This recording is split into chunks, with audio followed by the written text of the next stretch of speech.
अब सलिनासँग सागरको अफिसको हाकिमले बिहे गर्छ त। नमस्कार, नन्दिता राई युट्युब च्यानलमा तपाईहरूलाई हार्दिक स्वागत छ।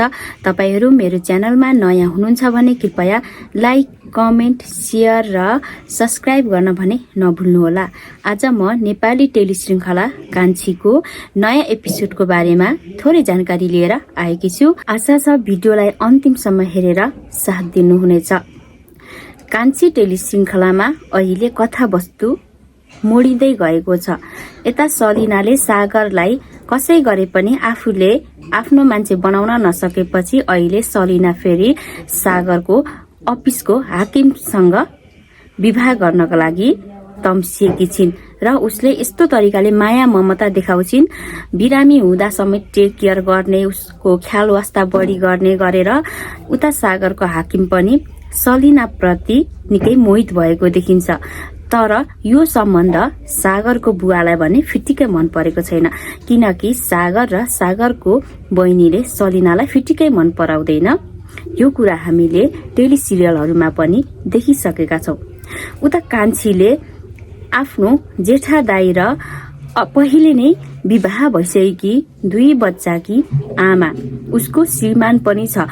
त्यो जान्दा जान्दै पनि कान्छीको दाइ ठुलेले ती महिलालाई यानि कि डम्बरी पात्र डम्बरीलाई अति नै मन पराउँछ र उनीहरू बाटोमा हिँडिरहेको अवस्थामा कान्छीले भेट्छिन्। आफ्नो दाजुलाई यति हदैसम्म सम्झाउँछिन्, तर पनि कान्छीको दाजु अहिले त्यो केटीको मायामा पागल भइसकेको छ।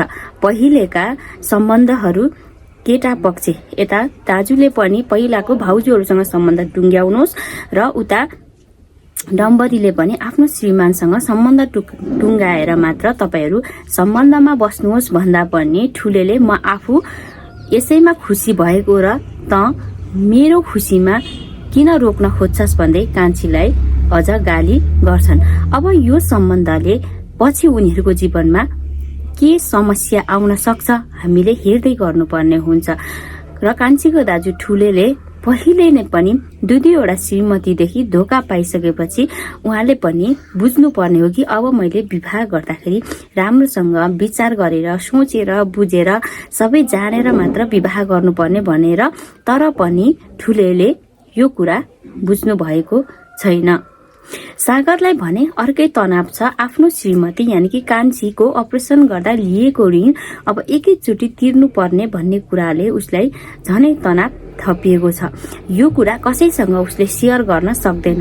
कान्छीलाई भनौ भने पनि कान्छीले झन धेरै पिर गर्लिन् भन्ने उसलाई लागेको छ। कान्छीको बुहारी पनि अब भाइलाई विदेश उडाएपछि उनी पनि गाउँ फर्केकी छिन्।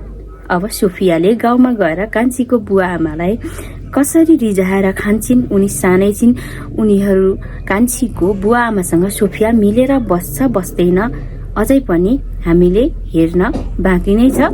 यता सागरको हाकिमले आफ्नो बुवालाई म सलिनासँग विवाह गर्छु भन्ने कुरा बताएपछि सागरको बुवाले सलिना तेरो जीवनमा फिटिक्कै सुहाउँदैन भनेर एकदमै गाली गर्नुहुन्छ, यानि कि आफ्नो छोरालाई झापटसम्म हान्नुहुन्छ।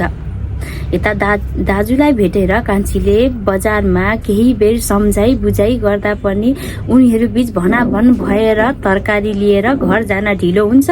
त्यही कुराले गर्दा सागरको हाकिमको बुवाले खाना नखाने यानि कि म घाम डुबेपछि खाना खान्न भन्दै कान्छीलाई गाली समेत गर्नुहुन्छ।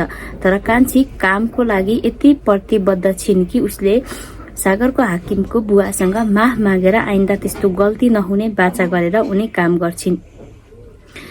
कान्छीको सासू अब सुध्रिन्छन् कि सुध्रिँदैनन्, उसको बानी बेहोरा भने झनै पहिलाको जस्तो छाटकाट देखिन्छ। कान्छीले आफ्नो बुवालाई थोरै खर्च दिएको देख्दा पनि उसले आफ्नो कान्छा छोरा सन्तोष कान्छी र सागरले माफ दिएर आफ्नो आमा र सासूलाई सहरमा ल्याए पनि कान्छीको सासूको बानी व्यवहार परिवर्तन हुन्छ कि हुँदैन। उता कान्छीले आफ्नी बुहारी गाउँ जान लाग्दा थोरै खर्च दिँदा समेत कान्छीको सासूलाई यति डाहा हुन्छ कि उसले गएर आफ्नो कान्छा छोरालाई गएर सबै भाउजूको बारेमा भन्छ, भाउजू दानी यस्तो उस्तो धेरै दिने भनेर। तर आफ्नो कान्छा छोरा सन्तोषले फेरि पनि सम्झाएर भाउजूको बारेमा नराम्रो कुरा नगर्नुहोस्, भाउजू आफै सक्षम हुनुहुन्छ, दाजुको पैसा भाउजूले उसको बुहारीलाई दिएको होइन, भाउजू अहिले आफै पनि काम गर्नुहुन्छ, आफ्नो पैसै दिनुभएको हो, तपाईँले यस्तो भाउजूलाई नगर्नुहोस् भनेर सम्झाएपछि बल्ल आमाले कुरा बुझ्नुहुन्छ। यस्तै हुँदै गयो भने फेरि पनि कान्छीको सासूले कस्तो कस्तो व्यवहार गर्दै जान्छ। उता अब सलिना र सागरको हाकिमको बिहे हुन बुवाले दिनुहुन्न।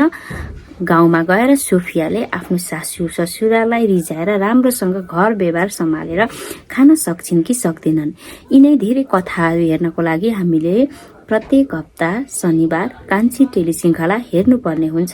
तपाईँहरूलाई आजको भिडियो कस्तो लाग्यो, मन पर्यो भने कृपया लाइक, कमेन्ट, सेयर र मेरो च्यानललाई सब्सक्राइब गर्न भने नभुल्नुहोला। हस्त, नमस्कार।